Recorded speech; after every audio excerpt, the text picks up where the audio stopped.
Okay, so now that we've boiled and strained our cabbage with the help of a parent because it's hot, we're gonna let it cool. And so I've let mine cool for a bit. And what we see here is this really deep purple color. And that's from the anthocyanin, which is what actually is we're gonna use as an indicator to tell how acidic or basic something is. And so I have a lot of this here. So I put a little bit of it into a beaker with a little pipette. And what we're gonna do now is just to show everyone how the color is gonna change. We have this here. And so if something is basic, which means it has a lot of hydroxide ions, which is one hydrogen atom and one oxygen atom with a negative charge, then it means that it's basic, and so it's going to turn a blue shade. And currently it's kind of a purple, so it's going to go from this purple to blue. And then if it's acidic, which means it has a lot of hydrogen ions, which have a positive charge, then it's going to turn a pinkish red shade. And this is how an indicator works. And if it has a neutral pH, which is 7, meaning that it has an equal concentration of both hydroxide and hydrogen ions, then we're gonna have it stay the same color because there's no change. So basically, I have a few household items here. You can use baking soda, which most people have in their pantry. And baking soda is called sodium bicarbonate, and this is a known base. So it has a lot of hydroxide ions in it. So I'm gonna set that out right here. Then we have some white vinegar, something that most people have in their house as well. Some coffee, which is known to be acidic, but actually on the label it says that this coffee here was acid reduced by potassium hydroxide. And so potassium hydroxide is a basic solution, and so by adding that to this, they made it less acidic. So I'll be interested to see what shade of pink or red it turns if still acidic. And so then finally, I have some cornstarch and some regular old distilled water. And so this water has a neutral pH of 7, so we won't expect any color change with this. So this is kind of our control group.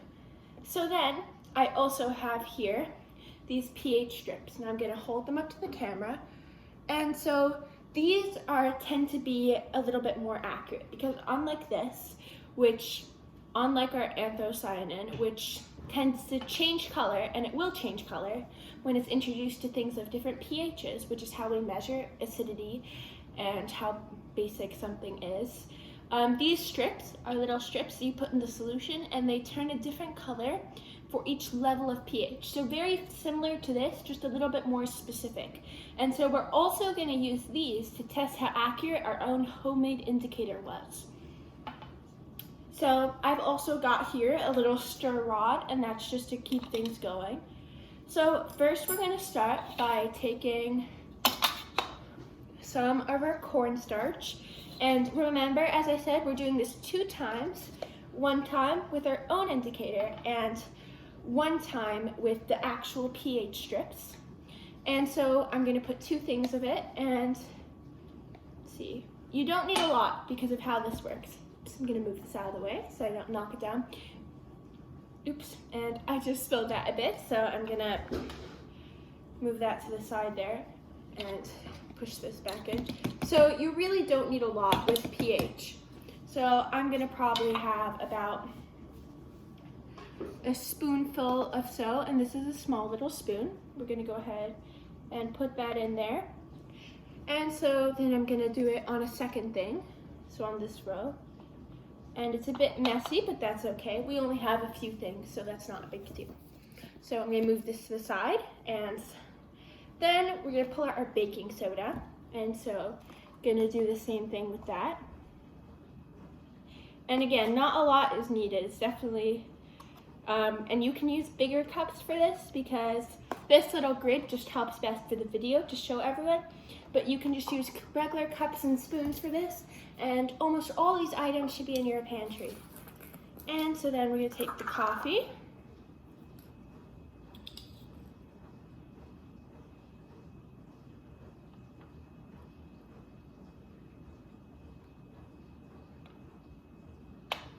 Okay, and finally we have our water. I'm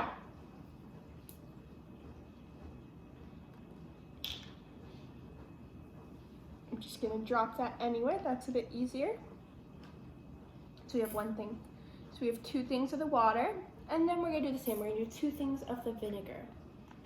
So, let's see. I'm gonna be careful not to drip a lot of this, so I'm actually gonna use my spoon as well, and we'll see how that goes. Make sure to be careful with these liquids so you don't spill any of them. And so while everything in this experiment is safe, it's just a mess that isn't fun to clean up if you spill stuff. So I'm just putting this in here.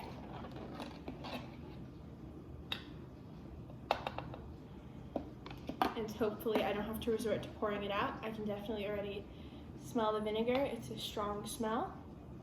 And I really don't want to mix that with the baking soda because they react. I don't know if anyone has ever done baking soda and vinegar volcano, but it's a big reaction and something we'd like to avoid. So now I have everything here. I'm just gonna turn this a bit. So we see right here my cornstarches, my baking powders. I have vinegar in these 2 and water in these 2, and then coffee in these 2. So now I'm gonna go ahead and take some of our own homemade indicator. I'm just gonna drop it into each one and we're gonna see how the color changes. So we went and dropped it into the cornstarch. Now we're doing the baking soda. Oh wow, and I can already see a big color change there. It went straight to blue, which is again, a reminder, a blue for basic. Doing the coffee. And that seems to have taken a pinkish tone. Although since the instant coffee is brown, it's gonna be a bit harder to tell. All right, and then we're doing our first thing, the distilled water. And now we'll do the vinegar. Oh, and the vinegar is turning a really nice pink. So I'm gonna go ahead and bring this up to the camera and to show everyone. So right here, right away, we have what was once purple, remember, from our solution. And we have purple here still, so the cornstarch was kind of neutral. But then we have this really strong blue, and I'm gonna turn the camera a bit to see. So we have this really strong blue shade. And then we have the pink, which is what our vinegar happened, which tells us that our vinegar was acidic, while our baking soda was basic. And then for the coffee, we didn't see much of a result because the brown shade took over. But then for our distilled water, it just stayed regular old purple. And that's exactly what we would expect with this. So now we're gonna go ahead and test it out with our pH strips like we talked about. So with the vinegar, I can go ahead and easily measure this. So from what the vinegar told us with our own indicator that we used right here, we think that it was gonna be basic. We think that it was gonna be acidic. And so I'm gonna pull out a little pH strip. It's gonna tell us if that's really true or not. Okay, so we're taking one out, and this is telling me what color. So based on what color it turns, we'll read here what the actual pH is. And so pHs that are below 7 are acidic, and that's what we expect this to be. Anything above 7, it goes from 7 to 14, is gonna be basic. And then a 7 itself is neutral, which is what the water is, and the distilled water. So we're gonna go ahead and put one in our distilled water. Gonna put one in our vinegar. And I'm gonna actually use some of because the other things are powders, we're gonna go ahead and put the pH strip just in the one that we mixed with our own indicator. And that's not gonna be any problem because our indicator doesn't change any pH. It doesn't make things more acidic or basic. It just shows us how acidic and basic things are because of the way it reacts with them. And so we're gonna go ahead and put a strip in our cornstarch. And we're gonna put a strip in our baking soda, which again is sodium bicarbonate. We're gonna put a strip in our coffee. And so we're gonna see how those are changing. So Let me see. I'm noticing that for sure. So the color for 7 is this kind of yellow color. And I'm noticing for sure with this strip, it's definitely turning to that. And so then, let me see. We have for our vinegar, it's turning a pinkish shade. And so that is, funnily enough, the same pink that we see when we used our own indicator. And so this is telling me, the pink shade that the strip has turned is telling me that it has a pH of around 1 or 2, which lines up with what our indicator told us. So the vinegar, the white vinegar, right here is very acidic. And so then, looking at the cornstarch, it hasn't really turned a shade yet besides the neutral color, which is the yellow. And so that kind of tells us exactly what we thought because it stayed purple. If it does have if the pH isn't 7, it's going to be something like 8 or 6 or close to that because it's a pretty neutral substance. And then looking at our baking soda, it's turned a greenish color, and green here says a pH of 9, which is basic, just like we thought from what our indicator told us. And the coffee seems to have turned an orange, and that right there seems to line up to be a 4, which is an acidic pH number. So like we expected from reading the label, the coffee is acidic.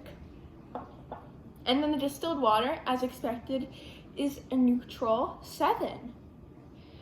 So now we can look at this and we see how the purple changed. We saw it stayed purple for cornstarch, it went to pink for vinegar, blue for baking soda.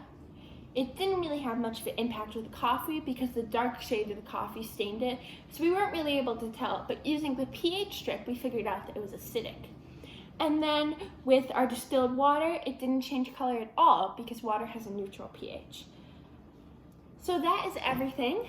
Thank you so much, and I hope you guys had fun with this experiment. Thanks for watching.